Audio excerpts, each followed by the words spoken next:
Cyber police station Akola यांनी आर्थिक फसवणूक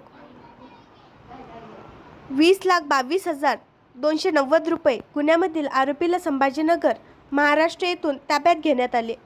दिनांक 4 जून 2025 रोजी फिर्यादी नामे योगेश अर्जुन जवंजाळ, वय 32 वर्ष, राहणार विठ्ठल नगर चौक, मोठी उमरी, अकोला यांनी पोलीस स्टेशन सिव्हिल लाईन येथे तक्रार दिली की त्यांना अज्ञात व्यक्तीने फोन करून शेअर मार्केट ट्रेडिंगमध्ये गुंतवणूक केली की जास्त नफा मिळवून देईल असे आश्वासन दिले.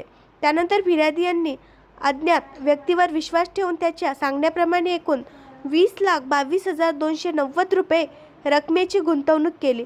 त्यानंतर फिर्यादी यांनी झालेल्या नफ्याबाबत अज्ञात व्यक्तीस विचारणा केली असता फिर्यादीस उडवाउडवीची उत्तरे दिली व आणखी गुंतवणूक करण्यास सांगितले. तेव्हा फिर्यादीस आपली फसवणूक झाल्याचे समजले. त्यावरून त्यांनी पोलीस स्टेशन सिव्हिल लाईन येथे अपराध क्रमांक